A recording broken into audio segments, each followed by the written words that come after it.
1, 2. Child of God. Today we have epic, wild, mind-blowing, hilarious, all types of videos from across all places in the world. London, New York, USA, UK, all those places, my friend, even videos from your homeland. We shall be reacting to them together. With me here, your host for today, Y311H, now child of God. Such a pleasure to be joined by you today. I have a gift for you. This one is a gift for your soul. Food for thought, coming from the book of wisdom. Isaiah chapter 55 verse 12. It says, "You will go out in joy and be led forth in peace. The mountains and hills will burst into song before you, and all the trees of the field will clap their hands." Way. Interesting, child of God. Let's give thanks for life. Dive in, take a look at these videos, and spread some love to the world. Thank you, wonderful creator of all, for this day, Father. Thank you for your precious soul, today's viewer. Thank you for your love in their lives, Father. Thank you for directing them here today, Father. Give us a wonderful experience together with them, Father. Thank you for the many blessings and forgiveness of all our sins. In your holy name, Jesus Christ, we give thanks. Amen. Child of God. Hey, let's dive in. You might see yourself in these videos. Woman was born in 1975 and passed away in 1975. She was 22 when she passed. How is this possible? I want to know why. How can she be born in 1975 and died in 1975? Well, it did. She did? No, it's 1975. Well, she couldn't have been. She passed in the How? same. Well, she passed in the same year. Well, it's definitely... Maybe they wrong when she born. They've given the wrong date. No. Maybe they make different year. No. Maybe she was 22 minutes old. Or maybe she was born in Rome 1975 and died in the year 1975 when she was 22 years old. What do you think about it? Please leave your comments. Clever, but it's not the answer. Because she'd still stay in that once a year. Oh. That's really clever. Well, you're not as thick as you look, are you? I just brewed a bit more. Sorry, Jenny. Don't say just That's not she the answer. was What could it 22. be? That is really that's really good, but it's not the answer. Oh Not my answer. god. No. Oh. 22 minutes or 22 hours is actually so good. When she's 22 minutes Huh. old. She couldn't have been 22. No. I was born in What's your answer, my friend? Okay, that's an interesting one. Good vibe start. Look at this. These things you've been saying might take over the future. This one, yeah, look at what. If this thing is put some skin on it, it can look like human. Wow. Aye. Gosh, what type of tech? Wow, this thing always surprises me. Look at this one, my friend. This one is really robot. Aye. Sometimes I see them and I feel like it's people putting on some costumes. Yeah. Only like this one is very little. Aye. What? Wow. Now imagine these things, my friend, and it's unbelievable. It's like you people live in the future. What will happen if one day these things take over, my friends? Because the rate they are coming is... What is that? What? Holy lightning! Dead center! Fish are jumping! Look at that! No way! Aye! What? Aye!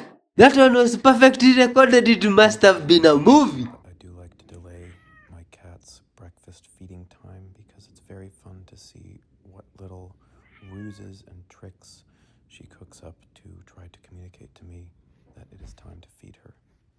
So that was meowing, sniffing, and then hurdling me. What I love so much is that this means that she knows, she understands how to be annoying. She is racking her little pea brain thinking about what are all the different things I do to pester these people. And the jumping over my neck. Here she's pawing at my jugular. Just kind of a, threat. She had the claws protracted at that I point. bet in another lifetime, Just letting me know. the cat was you and you are the She doesn't cat. do it in this video, but my all-time favorite one is she'll stand right over me and she will sneeze onto my face.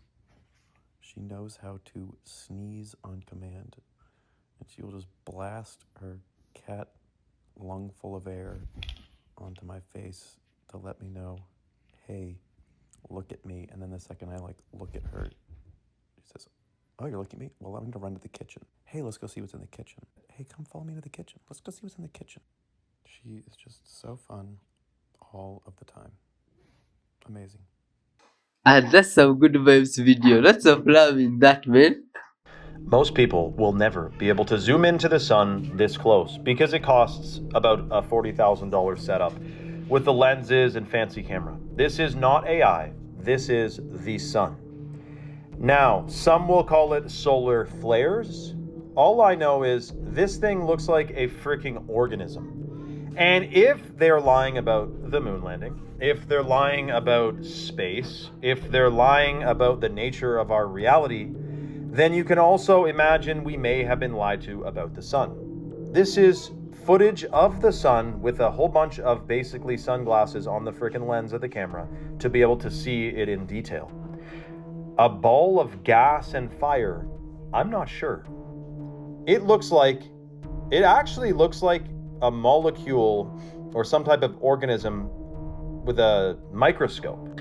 And I don't think that this is 93 million miles away either. That is almost 100% guaranteed a complete lie. Now, the other thing is, if the Earth has its own consciousness, some people call it Gaia or Mother Earth, it has its own consciousness, microcosm to macrocosm, then would it make sense that the sun is an inanimate object, or that it too is sentient and some form or another living? Because crystals, Nikola Tesla said, are also living. We just don't understand them. I wonder. All I know is a ball of fire, I don't know, maybe it's pure light, perhaps it's a portal. Remember, you got to unlearn all the things you think you learned. Look at this freaking thing, man. That's the sun. What? Doesn't look red?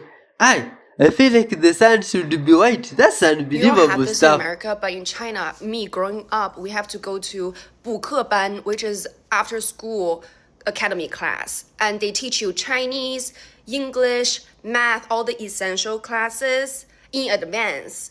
So that when you do take the class in school, you already know the material. So it's like you're learning it again. So you can get ahead of everybody. And a lot of people, including me, will use summer vacation to study the material of the next semester. So you'll know everything before you even go into the next semester. But because everybody does it, because everybody want to get ahead. So if you do it, you're not going to get ahead. But if you don't do it, you'll be left behind. So I'll wake up at 7 a.m. My school finish at 5 p.m. Then I go to my academy at 6 p.m. all the way till 9 p.m. And I go home around 10 p.m. And that's middle school, high school, sometimes elementary school. Ever since I was a little girl, as soon as I watched High School Musical, I was like, I love America. I want to be in America because you guys get off school so early and then you go have fun. You play soccer, basketball, whatever you want. What the hell? With all due respect, the classes here are just too easy. That's why I knew I would thrive here, but not in China. I am less than mediocre in China. I would have never got into Google in China. Shanghai was the most difficult place to get into. But here, What? I'm alright. China is the most hardworking continent after Africa. People say you can't fold any paper more than 8 times. To test this myth, Carly picked up a normal sheet of paper and started folding it. By the 7th fold, the paper had become as small as a smartphone and so thick that it couldn't be folded anymore. The myth seemed true, but what if the paper is bigger? Can you fold it more than 8 times? They tried again with a 12 by 5 inch sheet. The idea was simple. The bigger the paper, the easier it should be to fold. And by the 7th fold, it became extremely hard to bend. For the 8th fold, they even had to use a hammer. It started to look like the myth was real. So if they wanted to break the eightfold curse, they needed a huge piece of paper. So they joined many pieces together to create a giant sheet. After 3 days and 3 nights of work, the world's largest paper was finally ready. The final folding test began. Everyone lifted one side and carefully pulled it towards the other. Each fold was done at a perfect 90-degree angle. By the 7th fold, the paper had become so heavy that even lifting it was difficult. They needed just one more fold to break the myth. And they did it. Wow, man, I humans are promise I'm not like the incredible. biggest conspiracy theorist on planet Earth, but how do we know that all of the maps are right? Do you know what I mean? Like, I just trust you that North America is shaped like this. Maybe I need more sleep. Oh, good vibes, brother is surprised about his lads. Salem. Hello. Can you get meds?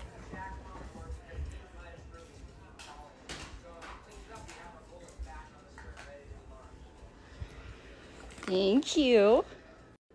Can you get thermo? Oh, uh-oh. Thank you. Get him. Get him. Get him. Kangaroo. Kangaroo. Sit. Down. Sit. Down.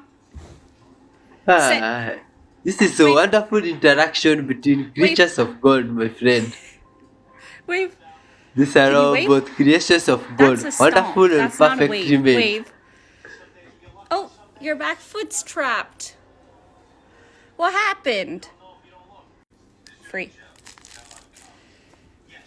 I gotta fix your leg. All better.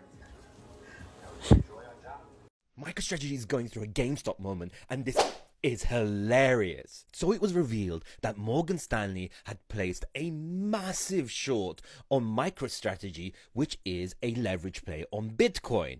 Now, what they've been doing is not only shorting MicroStrategy, but also selling massive Wow. amounts of Bitcoin. As you can see here, enormous amounts of sell, which now looks like is the real reason why this market has gone down. And the last thing you want to do is piss off Bitcoin whales. In fact, anyone in this industry that right now is a bit on edge. So what's happening right now is a massive group of Bitcoin whales are doing a GameStop. And if you want to know what a GameStop is when GameStop was massively shorted in the stock market because it was going down, sales were going down, and the whole industry pushed this stock down to almost bankruptcy.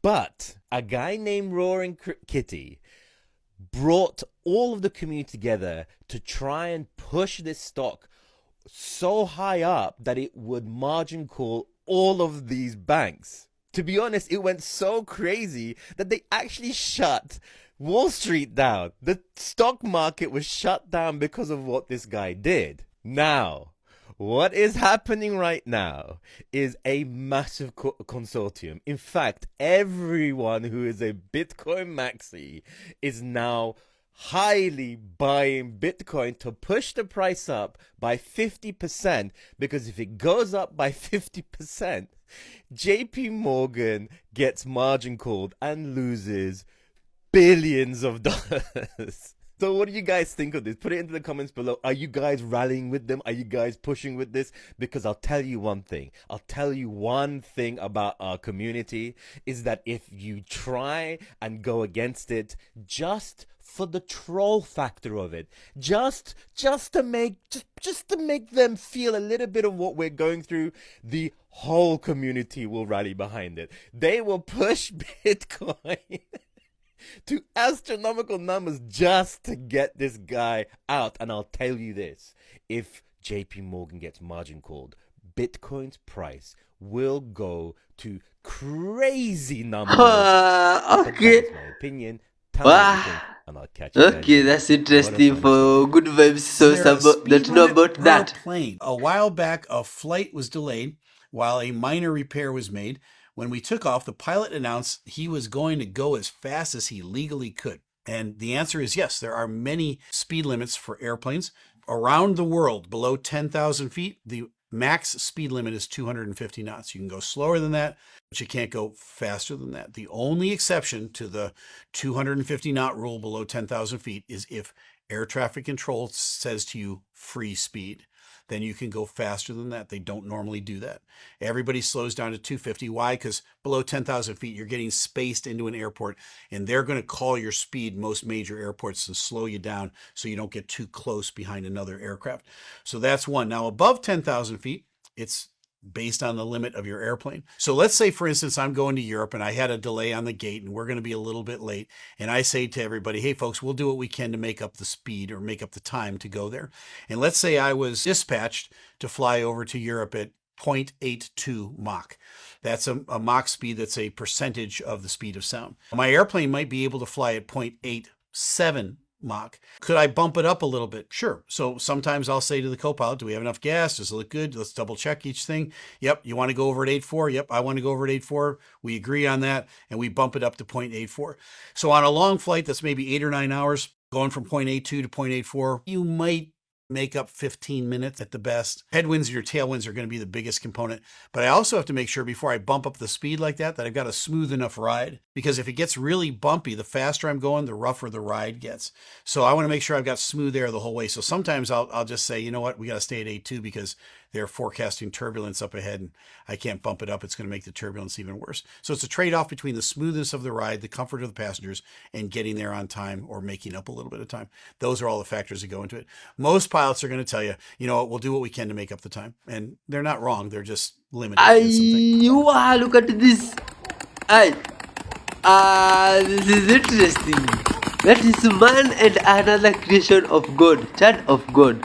Man was given dominion over all these creatures. Let's always treat them with love. Good vibes. Trying to make sure. Hey, look at this. And there go the horns to let everyone know to slow down. Wow, this is interesting. Lots of lovely humans here. I'm just trying to herd him off the 405. Several people have tried to get out, including myself, to get him into the car, but he won't come to anybody, so we're all making sure that he... Wow! Which country is this, my friends? Wow! These are good vibes people, all of them. This is like the country of God.